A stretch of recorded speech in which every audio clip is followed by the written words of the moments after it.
Ja, heute haben wir ja das Vers von der heiligen Josef. Und da denke ich, dass ich euch da jetzt was dann erzählen soll.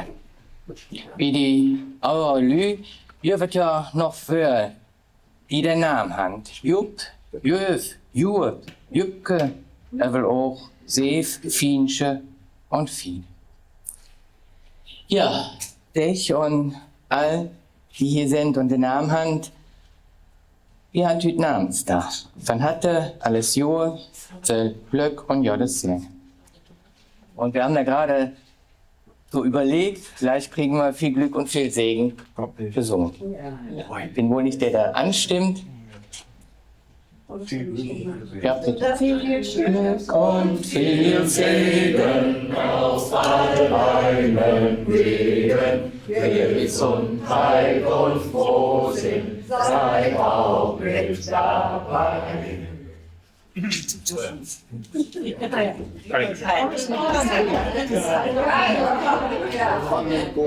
Okay. Ist das an? Aber nun muss ich euch jetzt von der Patron von heute erzählen. Der 19. März ist in der Kirche richtig Urfest, wie Christmas und Porsche, und hat den Titel Hochfest des heiligen Josef, des Bräutigams der Gottesmutter Maria. Josef ist der Patron von der Familie und Ehepaare, der Patron von die Tömmerlü, Schriner und Handwerker und der Patron von alle, die als Erzieher werken. Und Josef ist auch der Patron für die Sterbende und kann als Schutzhelge in alle verzweifelte Lebenslagen angerufen werden. Und wer Menschen vertraue sich hem auch in das Gebet an. In der Heiligen Schrift wird uns vertellt, dass Josef in einem Traum in einem Engel erschienen ist.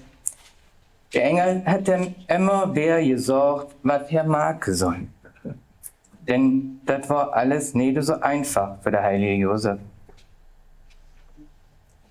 Der Engel half ihm, dass er Maria annehmen konnte. Denn das war damals nicht so einfach für eine schwangere und getrude Frau. Wenn er sie allein gelassen hat, hat sie dort dumm gestanden. Und wenn er, weil sie all offiziell verlobt waren, sich mit einem Scheidebrief von ihr getrennt hat, würde Maria gesteinigt wurde. So war das damals. Aber Josef war mutig. Mal an. Ja. Josef war mutig und hat Maria nicht allein gelassen. Und so lesen wir, wie Matthias in der Bibel, als Josef über all das nachdachte, du kam in der Engel und sprach, Josef, fürchte dich nicht, Maria als deine Frau zu dir zu nehmen, denn das Kind, das sie erwartet, ist vom Heiligen Geist. Jupp wird auch, der wos, dass er mit her nach Bethlehem trecken muss. In einer anderen Traum erkannte Josef, dass er das Kindchen retten muss und sie nach Ägypten trecken muss. Und diese later dann nur an Nazareth kommen kuschen. Josef, das war keine Träume, wie man döks verlüset, die nicht ganz wacker sind, die das Leben verpassen. Josef, das war ein Mensch, der hau ich Gott vertrauen. Der war zwar ein stille Mensch, aber er war mutig. Einer, der ob seine Intuition geholt hat, der getan hat, was er von der liebe Gott ewig kriegen hat. Auch wenn die Sache schwierig war, ist er aktiv geworden und hat gehandelt. Er ist immer wieder losgetroffen mit seiner kleinen Familie und das Mutter war es nicht so einfach vorstellen. Mit all das ist der heilige Josef als ein gutes Vorbild.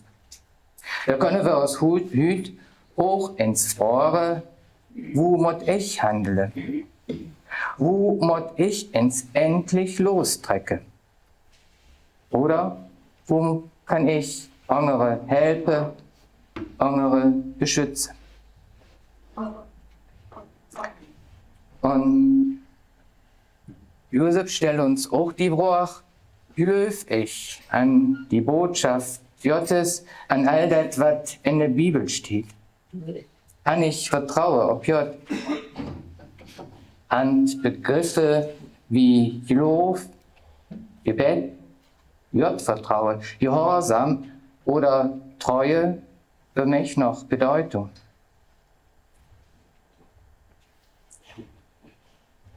Ja, der heilige Josef ist nicht mal ein alter Mensch mit einem langen Bart, der nichts zu sagen hat. Josef und Maria sind auch heute für uns noch Vorbilder und soll uns Mut machen, uns auch heute so da an Gott in der Dienst nehmen zu lassen. Und so kann man Jod mit das aue Lied bär. Zu dir schicke ich mein Gebet, das um deine Hilfe fleht, heiliger Josef. Deine Fürbitte ruf ich an, bitte, dass mein Herz auf Gott vertrau, fest auf seine Hilfe bau, heiliger Josef.